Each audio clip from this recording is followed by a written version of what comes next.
Thank you, Deputy Speaker. I really want to commend the member for Fisher for this particular motion and recognise that he has an ongoing passionate commitment in this space, and that's something that on our side we understand and acknowledge. And you know, then your motion in acknowledging that mental health is a crucial area, I think that says it all, and that the government has made mental health an absolute priority, as we've seen. It's a key pillar of the National Long-Term Health Plan. It is a key pillar, and it has a record investment, as the member for Fisher rightly says in his motion, of $4.3 billion. $4.3 billion, and I commend the Minister for Health, Greg Hunt, in his efforts as well in this space and understanding it very directly.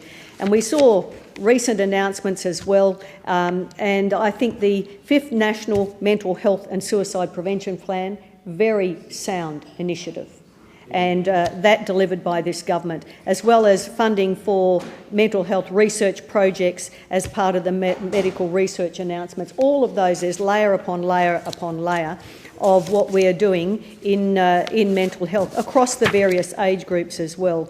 And I think a Million Minds mission, what a fantastic initiative this is over the next 10 years in new research to support an additional 1 million people with mental illness through new research, diagnosis and treatment. That's one of those issues that I feel quite strongly about. And I'm really pleased to see the $82.5 million in psychological services in residential aged care. I think that is a wonderful initiative by this government, and this will be really in addition to additional funding to support older Australians in Australia who are isolated and at risk. And I see a number of those people in my electorate, Deputy Speaker. And I particularly wanted to talk briefly about Headspace. You know, 12 to 25-year-olds, we see so many of the mental health issues that young people experience, they emerge before the age of 25. And Headspace is one of the important services that we're making sure that young people have access to. And this is really critical in rural and regional areas where there are less services. You know, just simply that's how it is. And that 75% of mental health issues arise before the age of 25. And that's why this 12 to 25 year service provision is so important. And 355,000 young people have received services. There's over 2 million services being provided by Headspace. And one of those is in Bunbury in my electorate. The other one I've worked hard on as well as Bunbury is Busselton. And young people can access health workers there, whether it's access to a GP, a psychologist, a social worker, alcohol and drug workers, counsellors, vocational workers or youth workers. That's where the young people can go. But I wanted to encourage young people in rural, regional and remote areas that don't have physical access, that there is e-Headspace. Now, that's confidential support 7 days a week between 9 and 1.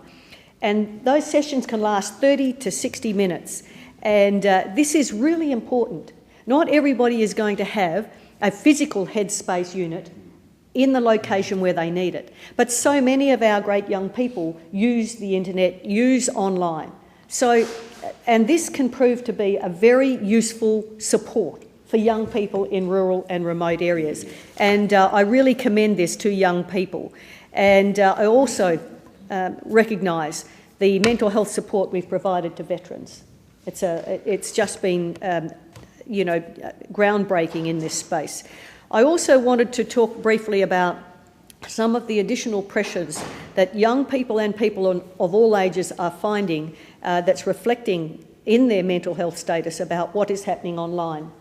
And the member for Fisher knows well that I've worked extensively in this area.